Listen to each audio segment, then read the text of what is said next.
Hello दोस्तों, तो कैसे हैं आप लोग। सो आई होप आप लोग अच्छे होंगे। एंड आज का मार्केट आउटलुक हम एक तरह से देखते हैं कि आज पूरे दिन मार्केट में क्या हुआ। जैसा कि आपने निफ्टी का चार्ट देखा है कि निफ्टी आपका क्लोज हुआ है 23,696 में, 42 पॉइंट्स डाउन है। एक तरह से अनडिसाइसिव था मार्केट। देन सेंसेक्स अगर आप देखो तो 78,271 पे क्लोज हुआ है। एंड निफ्टी बैंक आपका 50,343 पे ये एक तरह से अप हुआ है। सो एक तरह से बिफोर गेटिंग टू यू कि आज पूरे दिन क्या हुआ है, एक तरह से ब्रॉडर अंडरस्टैंडिंग लेते हैं कि पूरे दिन मार्केट में क्या हुआ है। कि जैसे आपने देखा था कि मार्केट में टॉप बना था 26,275 पे, है ना। उसके बाद से मार्केट पूरा डाउन चल रहा है। वहां से देखिए एक तरह से ये एबीसी वे में नीचे आ रहा है मार्केट। इसका रीजन क्या था, है ना। एक तरह से वैल्यूएशन थोड़ी हाई हो गई थी। एंड मार्केट में अब क्या हो रहा है कि ना एक तरह से पूरे मार्केट में डिमांड की कमी हो रही है। जितनी भी कंपनीज की मैंने कॉन कॉल्स देखे या जो भी एनालिसिस देखी ना, तो वहाँ पे एक तरह से बात निकल के आ रही है कि जो कंज्यूमर डिमांड है वो बहुत स्लो डाउन हो रही है। जिसकी वजह से क्या हो रहा है कि उनकी प्रॉफिटेबिलिटी में इम्पैक्ट पड़ेगा। एंड इसलिए जितने भी एनालिस्ट हैं, जितने भी हेज फंड्स हैं, एफआईज हैं, वो सब सेलिंग कर रहे हैं, है ना। देन वहां से एक तरह से ए बी सी में करेक्शन हुआ। नाउ अभी अगर हम एक ट्रेंड लाइन बनाए इसके ना, हाई से लेके एक ट्रेंड लाइन बनाए, तो अभी भी मार्केट एक तरह से इस ट्रेंड लाइन के जस्ट क्लोज पे है। अभी तक प्रॉपर तरीके से उसने ब्रेकआउट नहीं किया है। जब तक मार्केट इस ट्रेंड लाइन के नीचे है, हमें एक तरह से अभी कोई भी बाइंग पोजीशन नहीं बनानी चाहिए। बिकॉज ये शो करता है, निफ्टी एक तरह से मार्केट सेंटिमेंट को शो करता है। तो हमें समझना पड़ेगा कि निफ्टी जब तक एक ओवरऑल मार्केट का सेंटिमेंट है कि अभी एक तरह से लोग बेयरिश हैं। ठीक है। ये हो गया आपका डेली व्यू। नाउ अगर हम आज देखें, आज ज़्यादा कुछ ऐसा मूवमेंट हुई नहीं मार्केट में। बट स्टिल हम देखते हैं कि 9:30 पे मार्केट ओपन हुआ गैप अप करके। एंड इसने गैप फिल नहीं किया, है ना। तो मे बी ये गैप फिल कर सकता है। एंड वहां से फिर मार्केट ऊपर गया एंड देन एक पूरी रेंज में हो गया पूरा, बस प्रीमियम इसने टिके किया। नाउ एक और जो आज की बड़ी न्यूज़ थी वो थी आपका गोल्ड, है ना। कि गोल्ड हमेशा ऑल टाइम हाई बना रहा है, ऑल टाइम हाई बना रहा है। जो मैंने आपको कहा ना कि मैं निफ्टी के ऊपर क्यों अभी बुलिश नहीं हूँ, उसके दो तीन रीजन है। पहला रीजन है आपका गोल्ड। तो आपको ना गोल्ड का चार्ट भी देखना चाहिए कि गोल्ड के चार्ट में अगर हम यहाँ पे ट्रेंड लाइन बनाए, तो गोल्ड ने एक तरह से ब्रेकआउट दिया है। और जिस तरह से गोल्ड अभी आपका बढ़ रहा है, देखो यहाँ से अगर हम देखें गोल्ड एक तरह से 7% इन 11 डेज। आप समझ रहे हो, गोल्ड ना कोई लिक्विड एसेट नहीं है। और उसके बाद भी अगर गोल्ड इतनी जल्दी जल्दी बढ़ रहा है, दैट शोज कि जो भी बड़े प्लेयर्स हैं, जो भी स्मार्ट मनी है, वो एक तरह से अनसर्टेनिटी को एक्सपेक्ट कर रहा है। इसलिए वो क्या करता है, जैसे आपको पता होगा कि गोल्ड ना एक सेफ हेवन होता है। कि जब भी मार्केट में अनसर्टेनिटी होती है, जब भी मार्केट में थोड़ा सा भी डर होता है ना इन्वेस्टर्स को, तो वो गोल्ड में शिफ्ट होते हैं। तो अगर आप यहाँ से ऑब्जर्व करोगे कि गोल्ड में जो प्राइस राइज हो रहा है ना, तो ये भी एक कंसर्निंग इशू है। और ये हमारी थ्योरी को और स्ट्रॉन्ग करता है कि निफ्टी में अभी भी बेरिश रन हो सकता है और अभी भी मार्केट फॉल कर सकता है। और देन अगर आप एक और रीजन आप देखोगे, वो है आपका यूएसडी आईएनआर। सी यूएसडी आईएनआर भी अगर आप देखोगे, ये क्या बताता है कि हमारा $1, जैसे अमेरिका का जो $1 है ना, वो $1 की वैल्यू कितनी है, that is equals to 87 rupees आज के टाइम पे।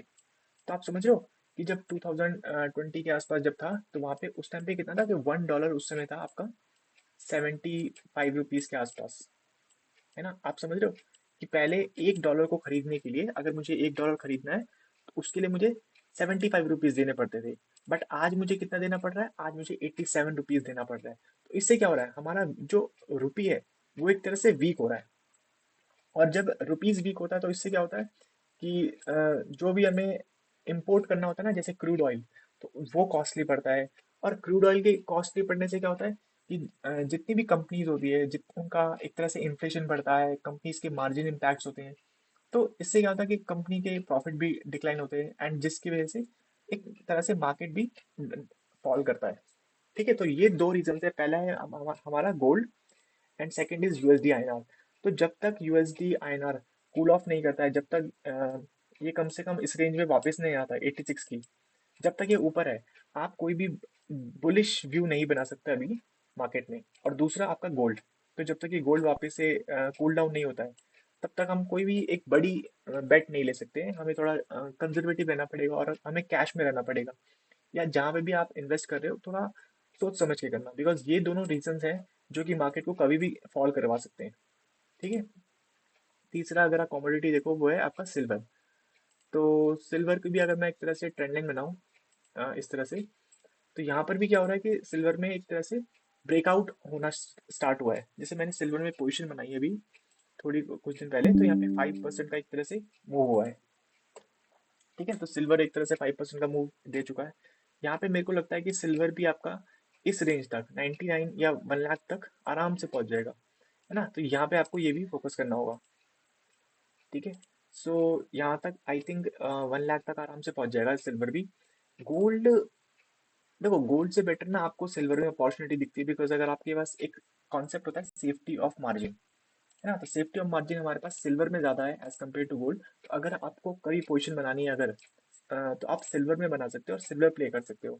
मैंने भी कुछ दिन पहले ही सिल्वर में पोजीशन बनाई है, एंड आराम से ये टारगेट हो सकता है।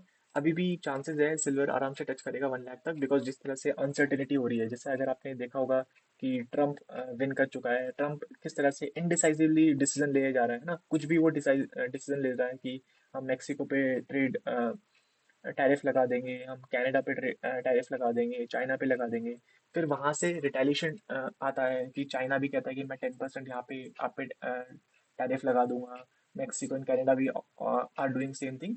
बट अभी जैसे मेक्सिको और कनाडा में होल्ड लग चुका है, बट चाइना और यूएस का डायरेक्ट अभी भी फेस ऑफ चल रहा है। तो इसके वजह से मार्केट में अनसर्टेनिटी हो सकती है।